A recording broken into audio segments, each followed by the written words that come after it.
আজ এখনই খাচ্ছিলাম আমি পরোটা খাচ্ছিলাম আর আলু ভাজা খাচ্ছিলাম।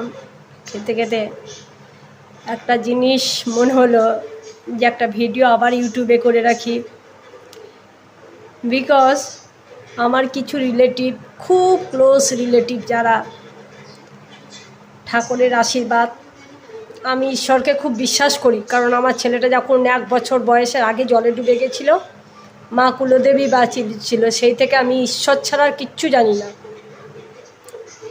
তারা বলছে আমার বর প্রচণ্ড বড়লোক। হ্যাঁ ছিল, ও যখন রূপা কোম্পানির জিএমে চাকরি করতো, নিও মেটালিক্সে জিএম, তখন ছিল, কিন্তু 2012 সালেই কাজ ছেড়ে দিয়েছে। তারপর থেকে যতটুকু যা ব্যাংকে জমানো ছিল সব খরচা করে দিয়েছি, বাড়ি তৈরি করেছি, কোনো জায়গায় ধার দেনা করিনি, ছেলেকে পড়িয়েছি, নিজে ট্রিটমেন্ট হয়েছে, নিজে বড় বড় সার্জারি হয়েছে। এপিলেপসি পেশেন্ট আমি, প্রেশার, থাইরয়েড, সুগার, এগুলো তো এখন ঘরে ঘরে হয়ে গেছে, ভাত মুড়ির মতো, কিছু বলার নেই। কিন্তু যারা আমাকে প্রতিনিয়ত ফোনে বলে আমার স্বামী বড়লোক, আমার স্বামী দিতে পারে না, আমার তো দুজনার সংসার, আমাদের লোক আসা যাওয়া নাই, কেউ আসে তাই যে একা লোক আসবে? কেউ যারা বলে তারা আসবে তবেই না আমার বাড়িতে লোক হবে। কেউ যদি না, আমি যদি কোনো দিদি, দাদার বাড়ি, মামার বাড়ি, মাসি বাড়ি না যায়, তাহলে তো আমার ফল্ট সেটা। আর আমরা সত্যি গরিব। আমার স্বামী 7,000 টাকা বেতন পায়, 7,000 টাকার বেতন পায়, আমরা খেতে পাই না। এমন দিন গেছে ছেলেকেও খেতে দিতে পারিনি। 2015 সালে তখন আলু চপের দাম 3 টাকা ছিল। আমার বর আমাকে রাত্রেবেলায় এসে বলছে, তখন আমার বর 4,000 টাকার কাজ করতো। এই স্মৃতির সিঁদুর ছুঁয়ে বলছি আজকে, কারণ আমার বরের থেকে নিশ্চয় আমার বরকে নিশ্চয় আমার থেকে কেউ ভালোবাসবে না। ও আমার জীবন। আমাদের ঝগড়া আছে, মারপিট আছে, গালিগালাজ আছে, কিন্তু ও আমার জীবন। ও আমার জীবন, ওরা আমি জীবন। তা 2 টাকা দাও, এসে সন্ধেবেলায় এসে কাজ করে এসে বলছে ছেলেকে একটা চপ এনে দিই, আমার কাছে 1 টাকা আছে পকেটে, 2 টাকা তুমি আছে তো দাও।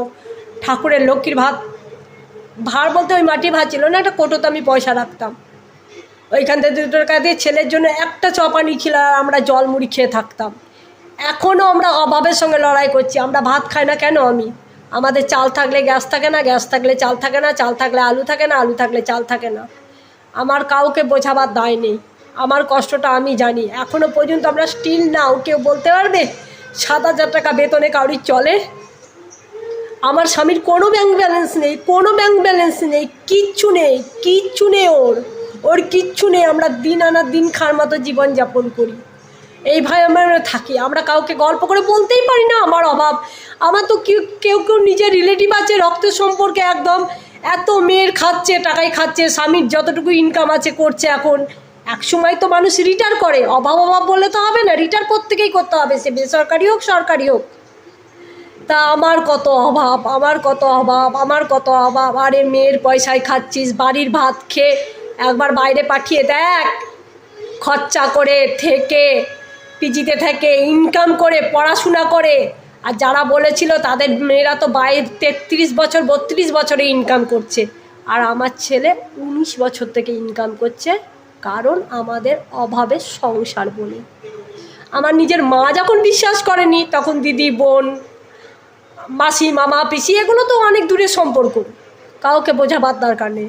আমাদের কষ্টটা আমরাই আছে। আজকে আমিও কী খেয়েছি আমি জানি, আমরা রাতে কী খাবো আমরাও জানি, তবু আমরা কাউকে বলি না আমাদের এত অভাব। আমি ডাক্তার দেখাতে পারি না। সেই 2000 সালে 2001 সালে আমার হয়েছে, 2001 নয়, 2021 সালে আমার বড় একটা সার্জারি হয়েছে। তারপর থেকে ডাক্তারে বলেছিল যে 6 মাস অন্তর একবার চেক আপ করাতে, চেক আপ করা হয় না।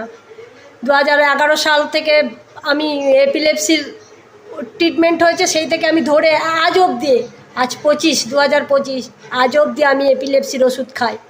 আমার কোনো ডাক্তার নেই। আর খুব প্রয়োজন হলে আমি সরকারি হসপিটালে 20 টাকা দিয়ে টিকিট কেটে লাইন দাঁড়িয়ে ডাক্তার দেখাই। আমরা কাউকে বলতেও যাব না, আমি কাউকে কটু কথাও বলি না। যারা আমাকে বলে তাদের মন জানবে যে তারা আমাকে কটু কথা বলে না, আমি তাদেরকে কটু কথা বলি, তাদের মন ঠিকই নাড়া দেবে। তবে এইটুকু সবাইকে বলছি, আমার সত্যি কষ্টের জীবন। 7,000 টাকায় সংসার চলে না, সব কিছু নিয়ে বাড়িতে খাওয়া দাওয়া, ইলেকট্রিক বিল, ওষুধপত্র নিয়ে চলে না, তাও আমি চালাই। এটা ঈশ্বরের আশীর্বাদ যে আমি কোনো রকম দিন চালিয়ে নিচ্ছি।